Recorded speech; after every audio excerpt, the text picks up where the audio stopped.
금요기도에 참석하신 모든 호산나 교회 성도 여러분, 주님의 이름으로 환영하고 또 축복합니다.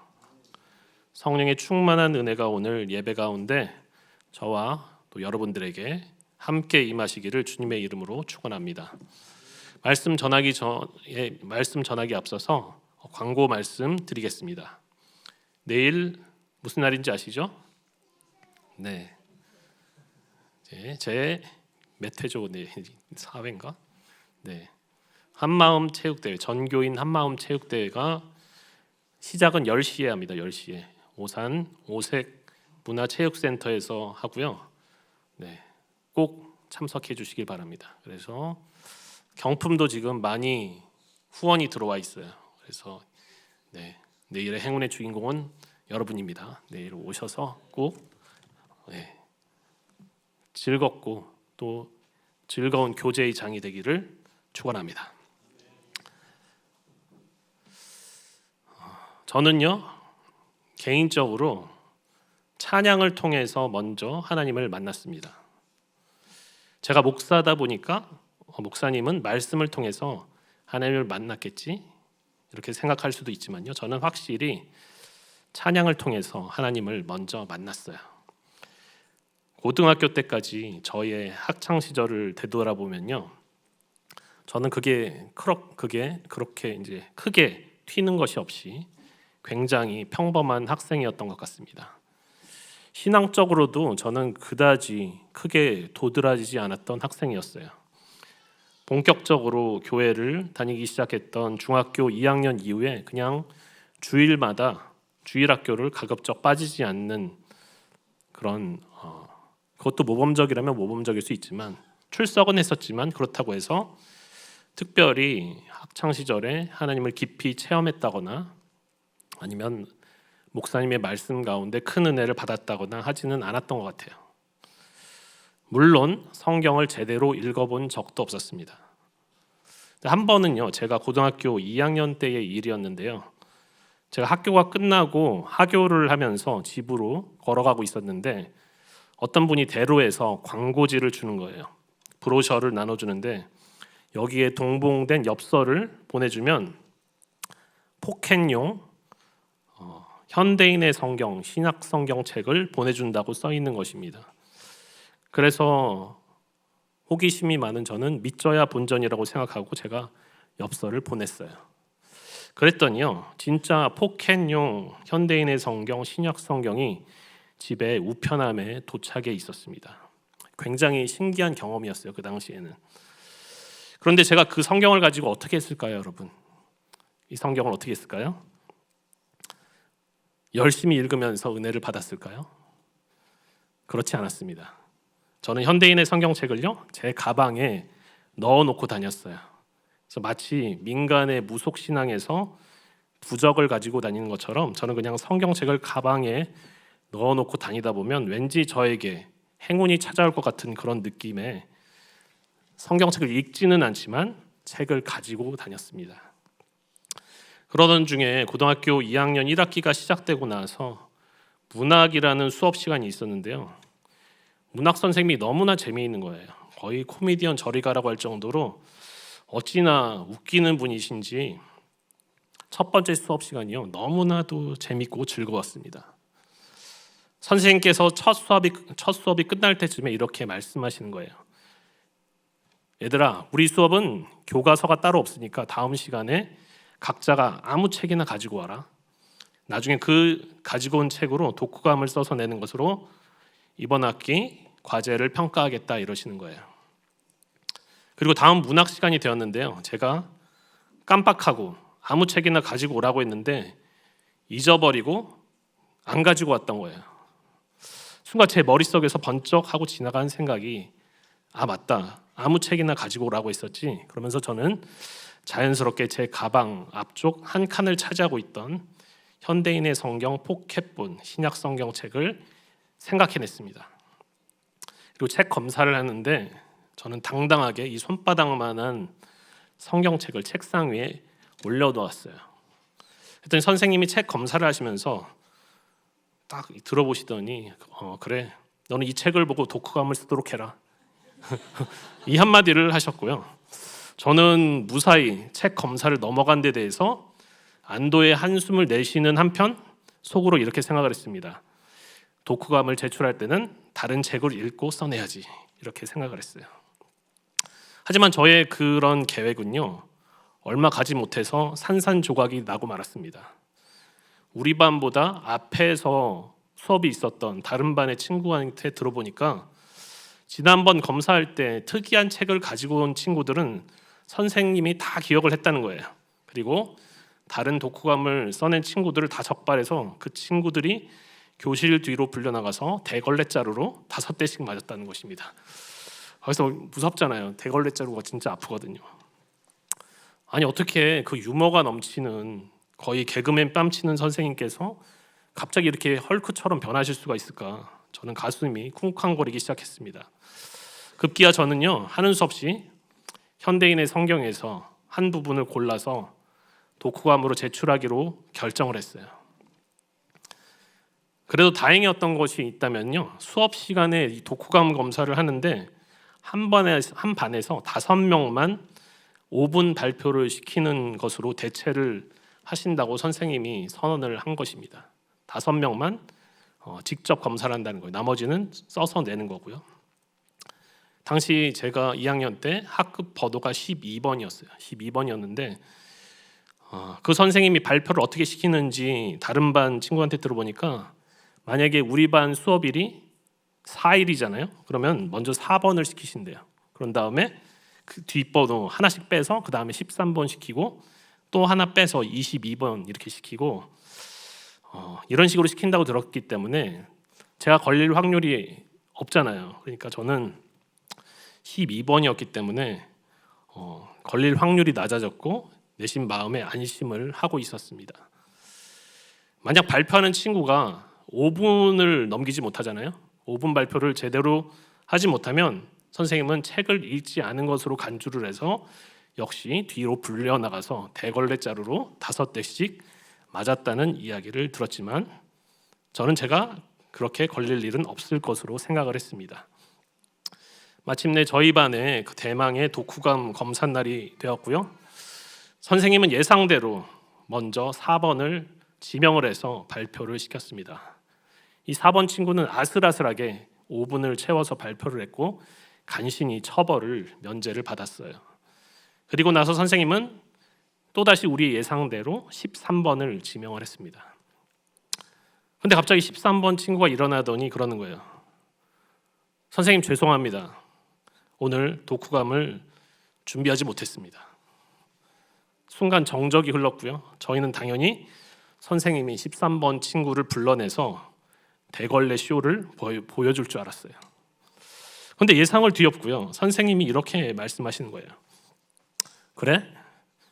그럼 너는 다음 주에 제출하도록 하고, 자, 12번이 대신 발표하도록 하자.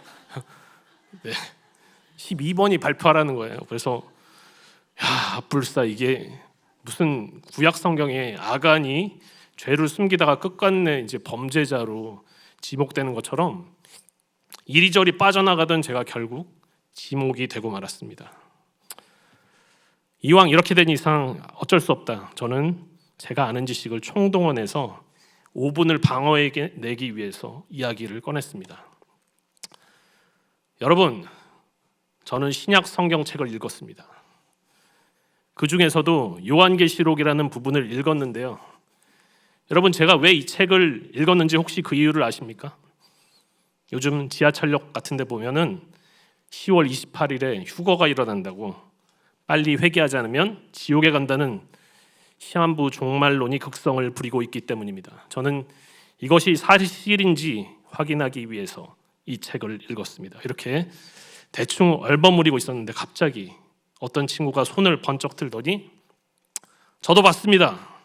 이것은 굉장히 문제가 많다고 생각합니다. 이러면서 자기가 겪은 이야기를 막 이야기를 하는 거예요. 한참 이야기를 하고 그 친구 이야기가 끝나자마자 또 다른 친구가 손을 들더니 또 한참을 막 이야기를 했습니다. 그래서 제가 발표를 시작했을 때가 수업 종료를 45분을 남겨놓았던 시점이었는데 이게 갑자기 토론이 되기 시작한 거예요. 그러면서 시간이 한없이 흘러가더니 마침내 스피커에서 수업 종료를 알리는 음악이 흘러나왔습니다.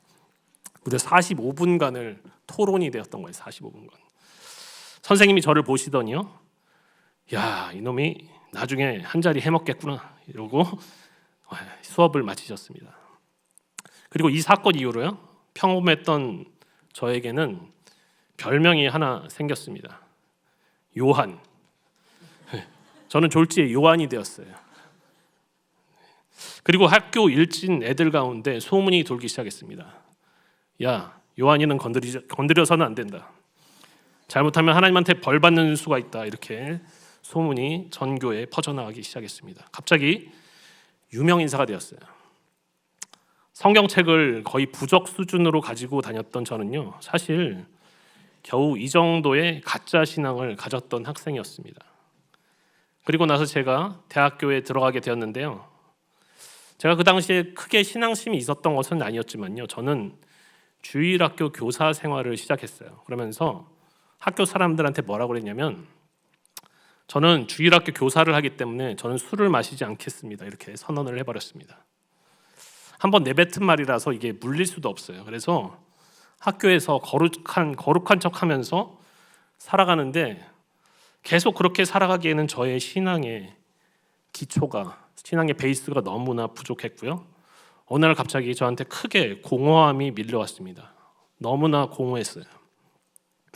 그런 중에 저희 교회 형의 권유에 따라서 제가 학교에서 예수전도단이라는 선교단체에 가입을 했습니다. 1학년 2학기 때 가입을 했어요. 근데 저희 학교 내에 있었던 예수전도단은요, 정식 동아리도 아니어서 동아리방도 없고요, 매번 강의실에서 예배를 드리다가 쫓겨나기 일쑤였던 그런 미미한 모임이었습니다. 그런데 서울과 수도권에 있는 예수전도단 대학부는요, 일주일에 한 번씩 금요일에 서울의 용산에 있는 선교교회라는 곳에서 수도권 전체 모임을 가지고 있었어요. 대학부 전체 모임.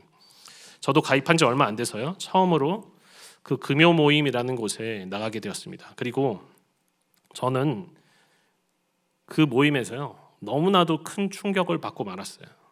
너무나도 큰 충격을 받고 말았습니다. 거의 다 대부분 처음 들어보는 찬양이었는데, 모든 사람들이 자발적으로 일어나서 찬양을 드리는 모습을 처음 봤고요. 그리고 손을 들고 찬양을 하고, 심지어는 춤을 추면서 찬양하는 모습들이었는데, 이런 모습은 그 당시에 어디에서도 보지도 못했던 그런 충격적인 모습이 아닐 수가 없었어요. 그리고 조금 빠른 곡이 나오기 시작하자 사람들이 한 명, 두 명 의자의 옆에 있는 복도로 나오기 시작하더니요, 갑자기 기차놀이를 하는 거예요. 기차놀이를. 그래서 기차놀이를 하면서 예배당을 빙빙 돌면서 사람들과 막 하이파이브를 하기 시작했습니다. 제가 너무 놀라서 이 사람들의 얼굴을 자세히 봤어요. 그랬더니 이들의 표정에는요, 가식이라는 게 하나도 찾아볼 수가 없었습니다. 그들은 정말로 진심으로 기뻐서 찬양을 하고 또 기차놀이를 하고 있었던 거예요. 제가 속으로, 아니 이 사람들은 도대체 어떻게 이렇게 자유할 수가 있을까? 저는 그 이유가 너무나도 궁금했습니다. 그런데 더 신기한 게 무엇인지 아세요? 더 신기한 게 있었는데, 그게 뭐냐면, 저는 처음 들어보는, 분명히 모르는 찬양인데 어느새 제가 그 찬양들을 따라 부르고 있었다는 거예요. 제가 그 찬양들을 따라 부르고 있어요. 마치 아는 것처럼 따라 부르고 있었다는 것입니다. 참, 뭐 이런 찬양들이 있을까? 나는 다 처음 들어본 찬양들인데 어떻게 내가 이 찬양을 부르고 있는 것일까? 저는 이따 제가 오늘 기도회를 할 때 그 당시에 불렀던 찬양들을 조금 삽입을 해봤습니다. 아실 수도 있지만 여러분 모르실 수도 있어요. 찬양팀 분들도 4곡이나 모른다고 그랬습니다. 네. 그런데 한번 그냥 불러보세요, 여러분. 믿음으로 부르다 보면요, 이게 신기하게 불러집니다. 네. 분위기 안 좋은데 어쨌든 이 찬양들의 충격은요, 예배가 끝나고도 쉽게 가시지가 않았어요. 사실 저는 그 당시에는 가사의 의미를 잘 모르기도 했었는데, 예를 들면 이스라엘 하나님 찬양이라는 곡이 있습니다. 이스라엘 하나님 찬양. 당시에 이 찬양이 저에게 어떻게 다가왔냐면요. 아니 우리나라가 대한민국인데 왜 대한민국 하나님 찬양이 아니라 이스라엘의 하나님을 찬양해야 될까? 저는 진짜로 그렇게 생각을 했었어요. 왜 이스라엘의 하나님을 찬양할까? 그러면서도 또 그거를 신나게 따라 부르고 있었습니다. 오늘의 마지막 곡이 바로 이스라엘 하나님 찬양입니다. 이스라엘 하나님 찬양 있다. 같이 한번 느껴보시기 바랍니다. 제가 그 뒤로도요 예수전도단 금요 모임을 거의 매주 가게 되었는데요. 처음 듣는 곡들은 여전히 많았지만 그럼에도요 찬양을 통해서 점점 하나님께 내가 가까이 가고 있다는 그런 느낌을 가지게 되었어요. 특히 시편으로 만든 찬양들은요 시편을 쓴 저자의 마음이 저희 마음에 확 다가오는 것을 느낄 수가 있었습니다. 이 찬양들이 신기한 게 무엇이냐면요 찬양을 부르면 부를수록 내 영혼이 치유가 되는 거예요. 찬양을 부르면 부를수록 의미도 모르고 불렀는데 영혼이 치유가 되는 겁니다. 물론 지금은 그 이유를 알 수가 있죠. 그것은 찬양 자체가 하나님의 말씀이었고 그 말씀에 곡을 붙인 것이기 때문에 말씀 자체에 내재되어 있는 치유의 능력이 작용을 했던 것이었습니다. 그리고요 저는 찬양 때문에 예배를 더 소중히 여기게 되었어요. 어떤 찬양곡 중에 이런 가사가 있었습니다. 찬양 가사를 좀 띄워주실까요? 네, 가사를 좀 나는 용서받았네. 나는 용서받았네. 살아계신 아버지 사랑으로 용납되고 정죄함 없네. 진실하신 아버지 사랑으로 온 세상 구주 창조주께 나아갈 때 두려움 전혀 없네. 주께 예배드릴 때에 기쁨과 평화 있네. 아멘. 이 찬양을 부르면요 그러면 제가 정말로 저의 모든 죄를 하나님 앞에서 용서받은 그런 느낌이 들었습니다. 그리고 하나님 앞에 나가는데요 제가 두려움이 사라져요. 주께 예배를 드릴 때 진짜로 기쁨과 평화를 느꼈습니다. 이 찬양을 부르고 나면 기쁨과 평화를 느꼈어요. 찬양의 힘이 이렇게나 위대하구나. 저는 정말 그 시절 많이 느꼈었습니다. 여러분, 찬양을 부르면요 무엇보다도 선하신 하나님의 성품을 느낄 수가 있습니다. 자녀된 우리를 향한 하나님 아버지의 마음, 이것을 헤아리는데요 찬양만큼 좋은 것이 없다는 거예요. 찬양만큼 좋은 것이 없습니다. 저는 20살에 찬양을 통해서 하나님을 조금씩 알아가게 되었고요 마침내 인격적으로 하나님을 만나는 소위 인카운터의 경험까지 하게 되었어요. 내 인생을 하나님을 위해 살겠습니다. 내 인생을 나를 위해서 사는 게 아니라 내가 어떤 직업을 가지든지 내가 무엇을 하든지 먹든지 마시든지 무엇을 하든지 다 하나님의 영광을 위해서 살겠습니다. 그때 결단을 하게 됐습니다. 찬양이 죽어가던 저의 영혼을 회복시켰고 저의 인생을 바꾸어 놓았습니다. 오늘 본문은요 150편이나 되는 많은 시편 중에서 특별히 34편을 선택해 봤습니다.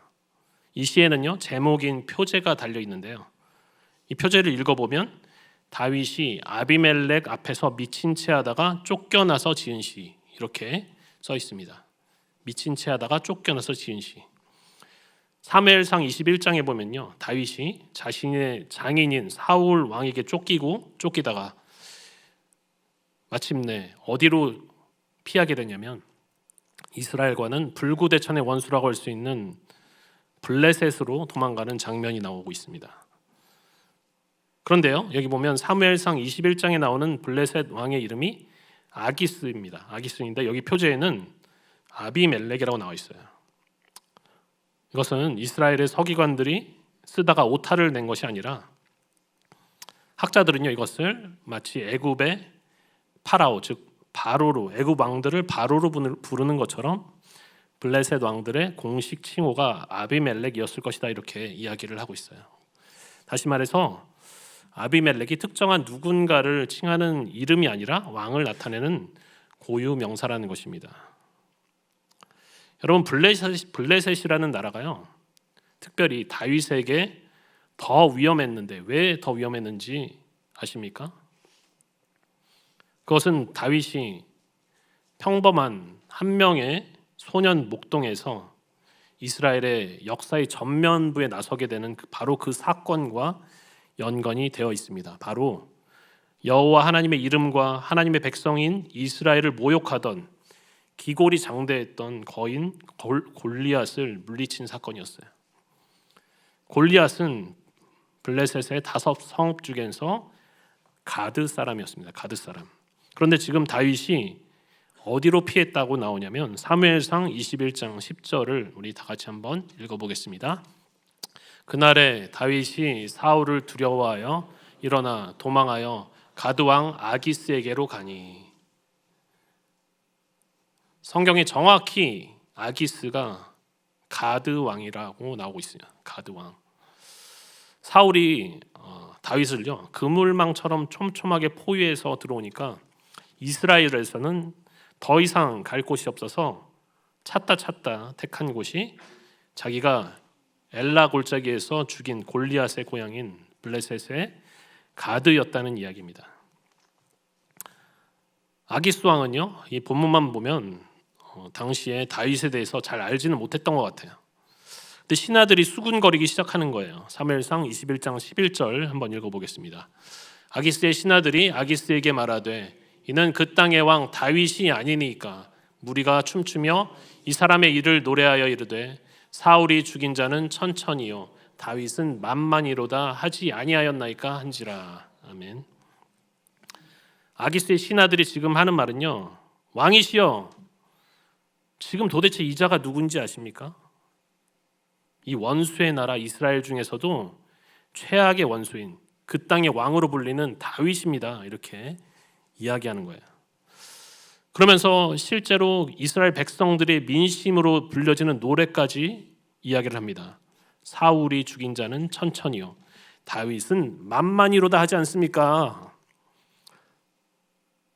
아기스의 신하들은요, 다윗을 왕이라고 부르고 있습니다.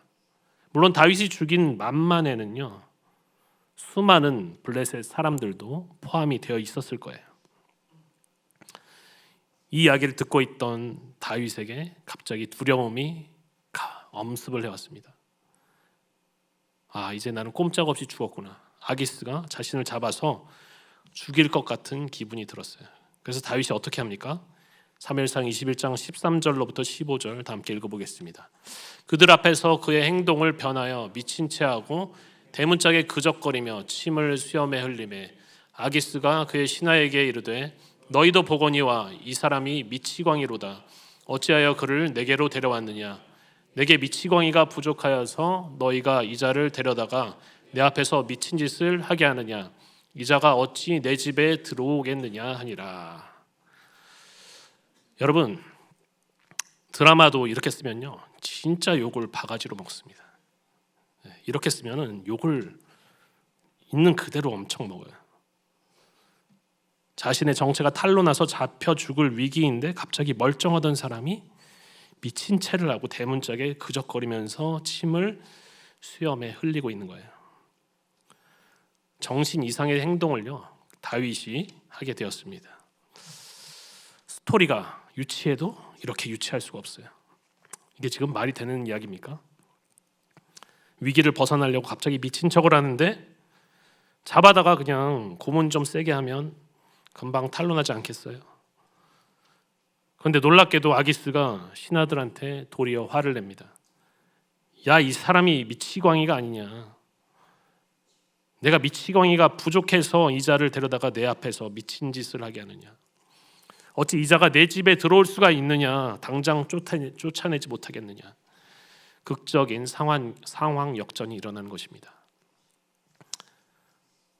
다윗은요, 정말로 할 수 있는 게 없어서 위기를 모면하기 위해서 미친 척을 한 것인데 마침 아기스 왕 주변에는 이런 미치광이들이 많았나 봐요. 마침 아주 노이로제가 걸려있던 상황인데 다윗이 미친 척을 하니까 분노의 반응이 나타나게 되었고 다윗은 무사히 그곳을 탈출할 수가 있었다는 내용입니다. 시편 34편은요 바로 이런 상황 가운데서 하나님을 찬양하고 있어요. 이런 배경을 염두에 두고 다시 한번 1절부터 5절까지 시편 34편 1절부터 5절까지 읽어보겠습니다. 내가 여호와를 항상 송축하며 내 입술로 항상 주를 찬양하리이다. 내 영혼이 여호와를 자랑하리니 곤고한 자들이 이를 듣고 기뻐하리로다. 나와 함께 여호와를 광대하시다 하며 함께 그의 이름을 높이세. 내가 여호와께 간구하며 내게 응답하시고 내 모든 두려움에서 나를 건지셨도다. 그들이 주를 앙망하고 광채를 내었으니 그들의 얼굴은 부끄럽지 아니하리로다. 2절에 보면요, 내 영혼이 주를 자랑하리니 곤고한 자들이 듣고 기뻐하리로다 이렇게 나옵니다. 곤고한 자, 이게 영어 성경에서는요 더 afflicted라고 해서 괴로움을 당한 사람들, 고통이나 고난을 입은 사람들을 곤고한 자라고 이야기를 해요. 그런데 히브리어 원어로 이 곤고한 자를 살펴보면 아니라고 합니다. 아니다 할 때 아니. 그리고 이 아니는요 시편 25편 9절에 나오는 아나브랑 똑같은 단어입니다. 시편 25편 9절 한번 보도록 하겠습니다. 시편 25편 9절 온유한 자를 정의로 지도하시며 온유한 자에게 그의 도를 가르치시리로다 이렇게 나오고 있어요. 곤고한 자를요 아나브 온유한 자 이렇게 얘기를 합니다. 아니라고 번역된 곤고한 자가 바로 아나브 온유한 자예요. 그렇다면 온유한 자라고 하면 어떤 사람을 온유한 자라고 하냐면 단어만 놓고 보면요 되게 부드러운 사람, 성품이 부드러운 사람을 이야기하는 것 같지만요 34편 7절에 보면 하나님을 경외하는 사람을 바로 아나브, 바로 온유한 자다 이렇게 얘기합니다. 하나님을 경외하는 사람, 하나님을 두려워하고 존경해서 하나님을 사랑하는 사람, 더 구체적으로는 하나님의 율법인 하나님의 말씀에 귀 기울여서 그 말씀을 내 마음에 새기는 사람을 하나님을 경외하는 사람이라고 합니다. 그 사람이 바로 온유한 자고 곤고한 자라는 거예요. 하나님은요 이 곤고한 자, 즉 온유한 자를 지키시는 분이신데요 34편 6절과 7절 함께 읽어보겠습니다. 이 곤고한 자가 부르짖음에 여호와께서 들으시고 그의 모든 환난에서 구원하셨도다. 여호와의 천사가 주를 경외하는 자를 둘러 진치고 그들을 건지시는도다. 아멘. 이 곤고한 자가 부르짖었더니 여호와께서 들으시고 모든 환난에서 구원하셨도다. 어떻게 구원하셨냐면요 여호와의 천사가 주를 경외하는 자들을, 이 곤고한 자를 둘러 진치고 그들을 건지시는도다 이렇게 얘기합니다. 첫 번째는 부르짖었어요. 부르짖었더니 하나님께서 들으시고 천사를 보내서 둘러서 진을 치고 건지셨다는 것입니다. 8절부터 10절을 마저 읽어보도록 하겠습니다. 너희는 여호와의 선하심을 맛보아 알지어다. 그에게 피하는 자는 복이 있도다. 너희 성도들아 여호와를 경외하라. 그를 경외하는 자에게는 부족함이 없도다. 젊은 사자는 궁핍하여 줄일지라도 여호와를 찾는 자는 모든 좋은 것에 부족함이 없으리로다. 아멘. 너희는 여호와의 선하심을 맛보아 알지어다. 선하심을 맛보아 알지어다. 선하심은요 토브라고 합니다. 토브라고 하는 히브리어인데 창세기에서 하나님이 세상을 창조하실 때 보시기에 좋았더라가 바로 토브예요. 근데 이 좋은 것을 선하심을 맛보아 알라고 합니다. 맛보아 알지어다. 하나님의 선하심을 체험해서 경험하라는 거예요. 경험하라. 맛보아 알지어다. 이것을 어떻게 경험할 수가 있을까요? 아니 어떻게 하나님을 경외하는 사람이 되고 내가 곤고한 자가 되고 온유한 사람이 될 수가 있을까요? 그것은요 굉장히 역설적이게도 고난을 통해서 체험을 할 수가 있는 것입니다. 하나님을 맛보아 아는 것, 하나님의 선하심을 맛보아 아는 것은요 고난을 통해서 맛보아 알 수가 있는 거예요. 저도 그렇고요 여러분, 누구나 고난 겪기를 원치 않습니다. 이것이 인지상정이에요. 이스라엘 백성들이 광야에 들어가기 싫어했던 것처럼 우리의 본성은요, 광야를 좋아하지 않습니다. 하지만 고난 가운데서, 광야 가운데서 우리가 나는 아무것도 아니었구나, 내가 아무것도 아닌 것을 인정을 하게 되고, 그럴 때 우리는 온전히 하나님만을 바라볼 수 있게 되는 것입니다. 그렇게 해서 철저히 낮아질 때, 하나님만을 바라보게 될 때 하나님께서 선하심으로 우리에게 복을 주시고 우리에게 부족함이 없이 공급해 주신다는 것을 오늘 말씀을 통해서 깨달을 수가 있는 것입니다. 사랑하는 성도 여러분, 혹시 여러분들께서 지금 고난 가운데 계십니까? 아니면 지금까지 살아오시면서 인생 가운데서 질고와 고난을 많이 겪으셨습니까? 이 광야의 생활이 너무나도 괴롭고 힘들었지만, 아니면은 지금까지도 현재 진행 중이지만, 그럼에도 불구하고요, 여러분 하나님의 선하심을 믿으시기 바랍니다. 그리고 믿음으로 찬양을 드리세요. 믿음으로 찬양을 드리세요. 고난 중에서도 곤고한 자의 심령으로, 온유한 자의 심령으로, 하나님을 경외하는 자의 심령으로 찬양을 드리면서 부르짖으시기 바랍니다. 선하신 하나님께서 천사들을 보내셔서 이 하나님을 경외하는 자에게, 온유한 자에게 반드시 응답하시며 여러분들을 건져 주실 것입니다. 부족함이 없이 공급을 해 주실 것입니다. 찬양을 통해서 하나님의 선하심을 맛보아 아는 저와 여러분들이 되시기를 주님의 이름으로 축원합니다.